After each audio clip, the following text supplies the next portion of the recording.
तो दोस्तों आज हम फिर से आपके लिए लेकर आए हैं देश दुनिया की सभी ताजा बड़ी खबरें। फटाफट एक एक कर विस्तार से आज आपको बताएंगे, तो वीडियो को अंत तक जरूर देखें। दोस्तों वीडियो बनाने में हमें काफी मेहनत लगी है, तो वीडियो को दिल से लाइक कर दीजिए। दोस्तों पहली खबर में आपको बता दें कि ऋषि सुनक के ब्रिटेन का प्रधानमंत्री बनने पर बोले असदुद्दीन ओवैसी, एक दिन हिजाब पहनने वाली बच्ची बनेगी भारत की प्रधानमंत्री, देखते रह जाएंगे अंधभक्त। वहीं आपको बताएंगे दोस्तों कि कनाडा से दिवाली के मौके पर मोदी सरकार को लगा झटका। खालिस्तानी समर्थकों ने भारतीय तिरंगे का किया अपमान, पैरों से कुचलकर लगाई आग। मोदी सरकार को कनाडा से दूसरा झटका।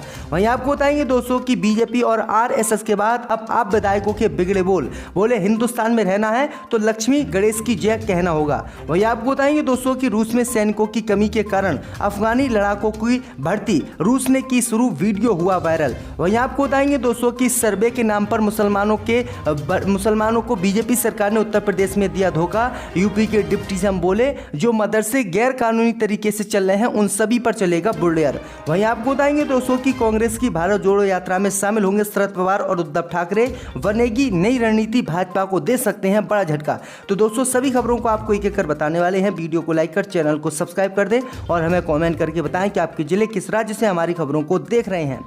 इसी बीच पर तो दोस्तों अगली खबर की ओर, तो ऋषि सुनक के प्रधानमंत्री बनने के बाद बोले ओवैसी, एक दिन हिजाब पहनने वाली महिला भारत की बनेगी प्रधानमंत्री। जहाँ दोस्तों आपको बता दें कि भारतीय मूल के ऋषि सुनक ने मंगलवार को ब्रिटेन का प्रधानमंत्री पद संभाल लिया। उनके ब्रिटेन के प्रधानमंत्री बनने के बाद भारत में विपक्षी नेताओं ने मुस्लिम समुदाय के लोगों को उच्च पदों पर बैठाने की केंद्र की मोदी सरकार से मांग की। अब इसी कड़ी में एआईएम के चीफ असदुद्दीन ओवैसी का बयान भी सामने आया। ओवैसी ने कहा है कि मैंने तो बोला है कि इंशाअल्लाह मेरी जिंदगी के बाद एक हिजाब पहनने वाली बच्ची भारत की प्रधानमंत्री आने वाले समय में बनेगी। कर्नाटक के बीजपुर में मीडिया से बात करते हुए असदुद्दीन ओवैसी ने यह बातें कही हैं।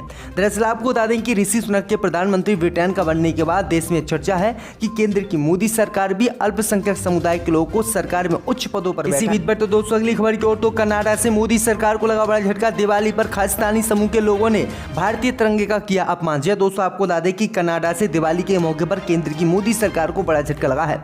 दरअसल आपको बता दें कि दिवाली के जश्न में भारतीयों से खालिस्तानी समर्थक भिड़ गए हैं और झंडे लेकर एक दूसरे पर चिल्लाते दिखे, जिससे मोदी सरकार को झटका लगा। दरअसल आपको बता दें कि खालिस्तानी समर्थकों ने भारतीय झंडे को छीनकर अपने पैरों से कुचला और भारतीय तिरंगे का अपमान किया, जिससे मोदी सरकार को बड़ा झटका लगा है। दरअसल आपको बता दें कि खालिस्तानी समर्थक लगातार भारत से पाकिस्तान के करीब पंजाब प्रांत को अलग देश बनाने की मांग कर रहे हैं और कह रहे हैं कि जब मुसलमानों को भारत और पाकिस्तान बंटवारे में पाकिस्तान दिया गया तो सिखों को भी अब बंटवारे में पंजाब चाहिए और पंजाब को वो खालिस्तानी देश बनाना चाहते हैं। और इसी को लेकर लगातार भारत के खिलाफ खालिस्तानी समर्थक गतिविधि करते हैं और दिवाली के मौके पर तो खालिस्तानी समर्थकों ने हद पार कर दी, भारतीय तिरंगे का अपमान किया और पैरों से इसको कुचला, जिसका वीडियो सोशल मीडिया पर वायरल हो रहा है। इसी बीच पर तो दोस्तों अगली खबर की ओर, तो आप विधायक का विवादित बयान, बोले हिंदुस्तान में रहना है तो लक्ष्मी गणेश की जय कहना होगा। जब दोस्तों आपको बता दें कि आम आदमी पार्टी के संयोजक अरविंद केजरीवाल ने जब से सुझाव दिया है कि नोटों पर महात्मा गांधी के साथ ही गणेश जी और लक्ष्मी जी की भी तस्वीर होनी चाहिए, इस पर सियासत शुरू हो गई है। आप विधायक नरेश बाल्यान ने भी इसी कड़ी में बीजेपी पर बड़ा हमला बोला और कहा कि अगर बीजेपी को गणेश जी और लक्ष्मी जी से दिक्कत है तो वे पाकिस्तान चले जाएं। भाई आपको बता दें कि उन्होंने ट्वीट करके लिखा कि बीजेपी वालों को अगर गणेश जी लक्ष्मी जी से दिक्कत है तो वे पाकिस्तान चले आएं। अगर बीजेपी नेताओं को भगवान श्री गणेश लक्ष्मी जी से तकलीफ नहीं है और ये देश के सच्चे हिंदू हैं तो खुलकर लिखें कि जय श्री गणेश जय लक्ष्मी माता, नहीं लिखें तो समझ जाना कि मित्रों ये हिंदू विरोधी हैं। अगर उन्होंने यह कहा है कि हिंदुस्तान में अगर इनको रहना है तो श्री गणेश लक्ष्मी जी की जय इनको बोलना होगा। तो ये बड़ी अपडेट आई दोस्तों कि आरएसएस और बीजेपी के बाद अब आप विधायक भी मुस्लिम विरोधी और हिंदू समर्थक नारे देने लगे हैं और विवादित नारे देने लगे हैं। ऐसे नारे किसी समय बीजेपी और आरएसएस देता था, लेकिन आम आदमी पार्टी की छवि सबका साथ सबका विकास वाली है। लेकिन अब आप भी चुनाव जीतने के लिए किस तरह से विवादित बयान देश में दे रही है। इसी बीच पर तो दोस्तों अगली खबर की ओर, तो रूस में सैनिकों की कमी, अफगानी लड़ाकों की भर्ती रूस ने की शुरू। जब दोस्तों आपको बता दें कि रूस यूक्रेन में जंग के बीच रूस में सैनिकों की कमी हो गई है। खबर के मुताबिक रूस अब खाली बैठी अफगान सैनिकों की भर्ती कर रहा है। बताया जा रहा है कि रूसी सेना में अफगानिस्तान के भूतपूर्व कमांडरों और सैनिकों की भर्ती की जा रही है। अफगान के वार वेटरन को भी जंग के लिए जॉब पर रखा जा रहा है। दरअसल आपको बता दें कि जंग के बीच रूस की भी भारी क्षति हुई है।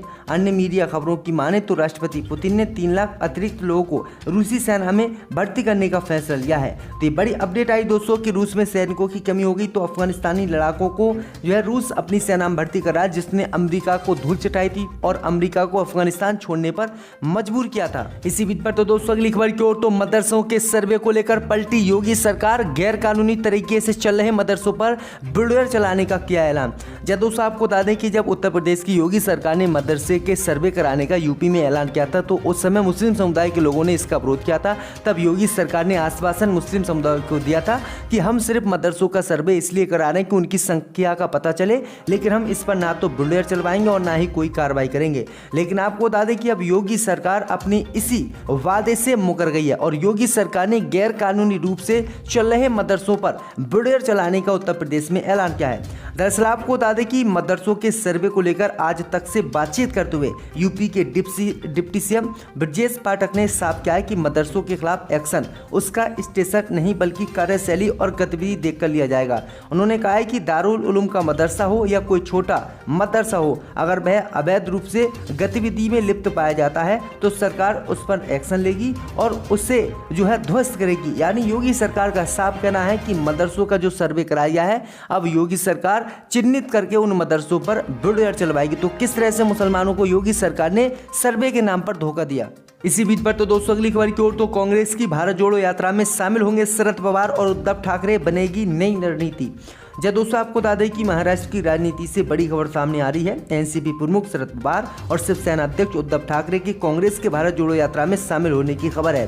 दरअसल आपको बता दें कि राहुल गांधी के नेतृत्व में कांग्रेस द्वारा चल रही भारत जोड़ो यात्रा 7 नवंबर को राज्य पहुंच रही है, जिसमें महाविकास अखाड़ी के तमाम बड़े नेता शामिल होने जा रहे हैं। सभी नेताओं का महाराष्ट्र से महाविकास अखाड़ी की सरकार जाने के बाद ये पहली बड़ी मुलाकात होने जा रही है। सूत्रों से मिली जानकारी के मुताबिक इस मुलाकात में 2024 के लोकसभा चुनाव को लेकर रणनीति भी बन सकती है। दरअसल आपको बता दें कि भारत जोड़ो यात्रा में शरद पवार और उद्धव ठाकरे शामिल होंगे। तो ये बड़ी अपडेट आई दोस्तों कि भाजपा को घेरने के लिए और 2024 का चुनाव भाजपा को हराने के लिए शरद पवार और उद्धव ठाकरे ने नई रणनीति बनाई है। इसी बीच पर तो दोस्तों अगली खबर की ओर, तो भारतीय किसान यूनियन ने जारी किया ड्रेस कोड। अब प्रदर्शन में गमछा टोपी पहनना होगा जरूरी।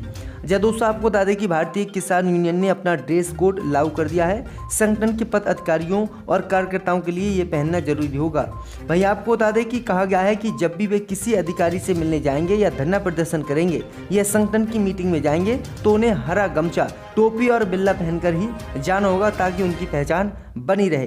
भारतीय किसान यूनियन के राष्ट्रीय प्रवक्ता राकेश टिकैत ने संगठन का ड्रेस कोड लागू करते हुए 23 अक्टूबर को बाकायदा एक लेटर भी जारी किया है। सभी प्रदेशों के अपने पदाधिकारी और कार्यकर्ताओं को निर्देश दिया है कि वह अगर कहीं भी किसी अधिकारी से मिलने जाएं या किसी भी धरना प्रदर्शन में शामिल हों या फिर संगठन की मीटिंग में जाए तो उन्हें हरा गमछा, पगड़ी यानी टोपी और बिल्ला पहनकर ही जाना होगा। तो ये बड़ी अपडेट आई दोस्तों की अब जो है भारतीय किसान यूनियन भी मजबूत होता जा रहा है। इसी बीच पर तो दोस्तों अगली खबर की ओर, तो कांग्रेस के पूर्व मंत्री ने भगवान राम से की मल्लिकार्जुन खड़गे की तुलना, बोले 2024 में होगा लंका दहन।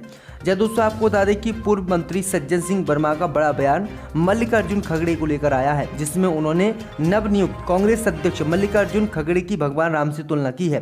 पूर्व मंत्री सज्जन वर्मा ने कहा है कि जिस तरह 14 साल वनवास बाद भगवान राम अयोध्या लौटे थे, उसी तरह से मल्लिकार्जुन खड़गे भी नए अध्यक्ष बनकर कांग्रेस में आए हैं। इसके साथ ही उन्होंने ये भी कहा है कि 2024 में लंका दहन की तरह कांग्रेस जीत हासिल करेगी और फिर हम पूरे देश में परचम लहराएंगे। तो ये बड़ी अपडेट आ रही है। इसी बीच पर तो दोस्तों अगली खबर की ओर, तो मरीज को खून की जगह जूझ चढ़ाने वाले अस्पताल पर चलेगा योगी सरकार का बुलडोजर। दोस्तों आपको बता दें कि उत्तर प्रदेश के इलाहाबाद जिले के धूमनगंज थाना क्षेत्र के छलवा स्थित उस अस्पताल के भवन को प्रयागराज विकास प्राधिकरण ने ध्वस्त करने की तैयारी की है, जिसने डेंगू से पीड़ित एक मरीज को ब्लड की जगह कथित तौर पर मौसमी का जूस चढ़ा दिया था, जिसके बाद उसकी मौत हो गई थी।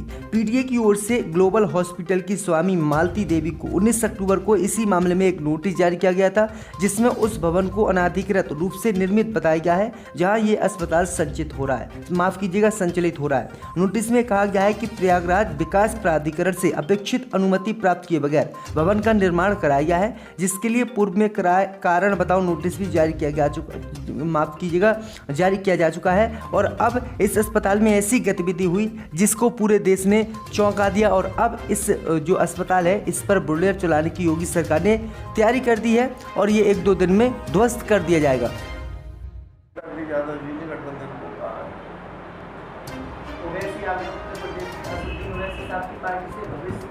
समाजवादी पार्टी गठबंधन करेगी या नहीं?